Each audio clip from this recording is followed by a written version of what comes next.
మాకు ఒక కంప్లైంట్ వచ్చింది. ఇట్లా ఈ ఉమెన్ పోలీస్ స్టేషన్ వికారాబాద్లో ఆయన పైన ఒక వ్యక్తి ఇప్పుడు తాండూరులో ఉంటారు. ఆయన పైన కేసు పెట్టడం జరిగిందని చెప్పేసి అక్కడ పోలీస్ స్టేషన్కి పిలిపించడం జరిగిందని చెప్పాడు. ఏమైంది అని అంటే ఈ పోలీస్ స్టేషన్లో ఆయన పైన ఒక 498A కేసు అంటే ఐపీసీలో రిజిస్టర్ చేశారు. అది పాతకాలంది. దాంట్లో మీరు రండి అని చెప్పారంట. సరే ఇక్కడికి వచ్చి చూస్తే అది హరాస్మెంట్ కింద అతని పైన ఒక కేసు రిజిస్టర్ అయింది. అది వాళ్ళ వైఫ్ ని సతాయిస్తూ harassment, physical and mental harassment చేసినారని చెప్పేసి దాంట్లో ఒక కేసు రిజిస్టర్ చేశారని 498 కింద అని చెప్పేసి అతనికి చెప్పడం జరిగింది. దాని తర్వాత అతనితో పాటు అతనికి వాళ్ళ మదరు ప్లస్ సిస్టర్స్ పైన కూడా కేసు రిజిస్టర్ చేయడం జరిగింది. టోటల్ 6 మెంబర్స్ ఉన్నారు. దాంట్లో ఒక్కొక్కరికి 10,000 చొప్పున ఇస్తే ఆ 6గురికి కలిపి నోటీసెస్ ఇస్తాము అని చెప్పేసి చెప్పడం జరిగిందని అతను మాకు చెప్పాడు. 60,000 రూపీస్లోంచి ఇతను రిక్వెస్ట్ చేయగా 40,000 రూపీస్కి ఒప్పుకోవడం జరిగింది. ఈ 40,000 రూపీస్ లంచంగా డిమాండ్ చేయడం జరిగిందని చెప్పేసి ఎవరు అని అంటే ఇక్కడ ఉన్న ఇన్స్పెక్టర్ గారు సరోజ గారు, తర్వాత ఎస్ఐ రాణి గారు ఇద్దరు కలిసి 40,000 రూపాయలు డిమాండ్ చేశారు. తన విధిలేని పరిస్థితుల్లో ఒక 20,000 రూపాయలు ఆల్రెడీ ఇవ్వాల్సి వచ్చిందని చెప్పేసి ఇంకో మిగతా 20,000 తర్వాత ఇవ్వమని చెప్పానంటే అతని దగ్గర ఉన్న 20,000 రూపాయలు సర్దుబాటు చేసినాను. ఇంకా మిగతా 20,000 రూపాయలు నా దగ్గర సర్దుబాటు కాలేదని చెప్పడం జరిగింది. ఆ యొక్క కంప్లైంట్ని మేము రిజిస్టర్ చేసుకున్నాము.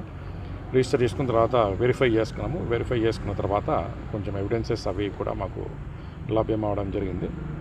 దాని తర్వాత ఈరోజు ఇక్కడ వచ్చేసి ఆ ప్రాసెస్లో ఎంక్వైరీ చేస్తున్నామండి. దాంట్లో సరోజ గారిని ప్లస్ ఈ రాణి గారిని ఇద్దరిని విచారణ చేస్తున్నాం ఈరోజు ఇక్కడ. సార్ తీసుకున్నారండి క్యాష్ 20,000 రూపాయలు తీసుకుంటాను. ఫస్ట్ ఆల్రెడీ తీసుకున్నారు. ఈరోజు మళ్ళీ ఇంకొక తర్వాత 20,000 రూపీస్ తర్వాత మళ్ళీ ఇవ్వమన్నారు. కానీ అతని దగ్గర లేకుండా మా దగ్గర వచ్చినప్పుడు అప్రోచ్ అయినప్పుడు ఆ 20,000 లేదంటే సరే అని చెప్పేసి మేము ఆర్సీఓ కింద కేసు రిజిస్టర్ చేసుకొని వచ్చాం. ఎన్నిసార్లు ఇచ్చింది? ఒకసారి ఇచ్చానండి. టోటల్ 40,000లో 20,000 రూపీస్ ఒకసారి ఇచ్చాం. ప్రాపర్టీస్ ఏమైనా సీజ్ చేసేస్తారు, స్థాయికి మించి ఏమైనా గుర్తించారు? ఇప్పుడు ఆల్రెడీ అది మా ప్రొసీజర్ ప్రకారం అవుట్సెర్చ్ అదంతా జరుగుతుందండి. అది ప్రొసీజర్ నడుస్తూ ఉంది.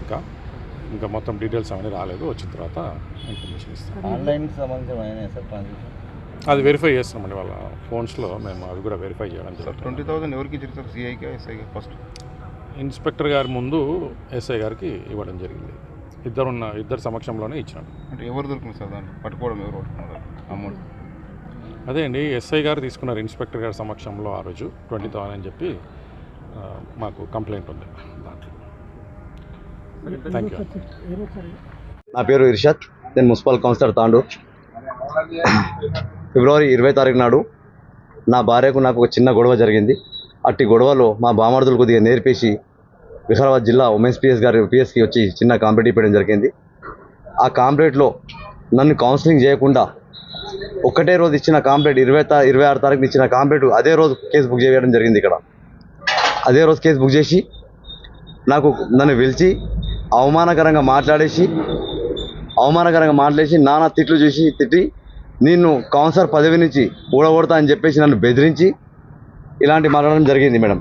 మాట్లాడిన తర్వాత నేను వెళ్ళిపోయిన తర్వాత మళ్ళీ మార్చి 16 తారీఖు నాడు నన్ను పిలిచి 41 CR తిప్పి నోటీస్ ఇవ్వాలి నీకు, మీ అందరు 6 మంది పైన కేసు బుక్ చేశారు. మా అమ్మ నాన్న, మా 2 చెల్లెలు, నా పైన మా తమ్ముని పైన. మా అమ్మ నాన్న ముసలోళ్ళు ఉంటారు, వాళ్ళు వేరే ఇళ్ళలో ఉంటారు. నా పెళ్ళై 18 సంవత్సరాలు అయింది. నేను ఇంట్లోకి వెళ్ళి ఎలాగై 13-14 సంవత్సరాలు అయింది.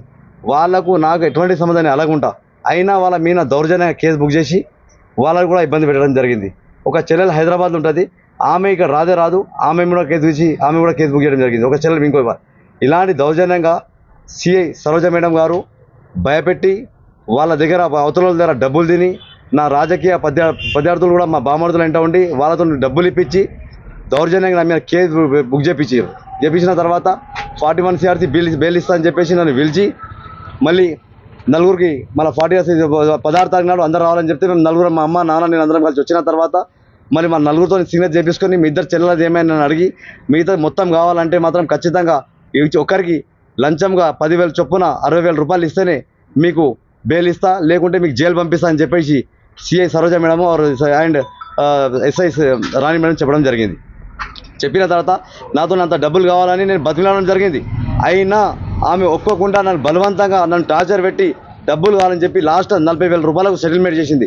40,000 సెటిల్మెంట్ చేసి 20,000 రూపాయలు క్యాష్ తీసుకొని మళ్ళీ ఒక 20,000 మళ్ళీ తొందరగా 28 తారీఖు నాడు లోక్ అదాలత్ ఉంది, నీ కేసు క్లోజ్ చేస్తా, తొందరగా తీసుకోవాలని చెప్పి నన్ను లంచం డిమాండ్ చేయడం జరిగింది. అయితే జిల్లాలో ఒకటే ఉమెన్స్ పిఎస్ ఉంది. ఒకటి వికారాబాద్ టౌన్ కానీ, తానూరు టౌన్ కానీ, పర్గి కానీ, కొడంగల్ కానీ జిల్లాలో ఒకటే ఉమెన్స్ పిఎస్ ఉన్నాగా ఎంతోమంది జనాలు ఇక్కడ వస్తుంటారు. అమాయకులమైన కేసులు బుక్ చేసి దౌర్జన్యంగా డైలీ 1,00,000 నుంచి 2,00,000 రూపాయలు లంచాలు వసూలు చేసుకుంటూ ప్రతి నెల 50-60 లక్షల రూపాయలు లంచాలు వసూలు చేసుకుంటూ ప్రజల నుంచి ఈ సిఐ సరోజ మరియు రాణి ఇద్దరు కలిసి రక్తం పిండి తాగుతున్నారు. ఇలాంటి అధికారులపైన కఠిన శిక్షలు కావాలి. ఇంకో ఆఫీసర్ ఇలాంటి పని చేయవద్దు. నేనేమంటున్నా అంటే వీళ్ళు మాత్రం మీరు అవసరం ఉంటే ముఖ్యంగా వికారాబాద్ టౌన్లో కూడా తెలుసుకోవచ్చు. నాకు ఇప్పుడు నేను ఇక్కడ పిఎస్ కాడ బయట నిలబడితే దాదాపు ఒక 5-6 మంది ఫోన్ చేసి చాలా ఎవరో ఏమో నాకు తెలియదు, థ్యాంక్ యూ అన్న ఆ పని చెప్పించు అని చెప్పేసి చెప్పడం జరిగింది.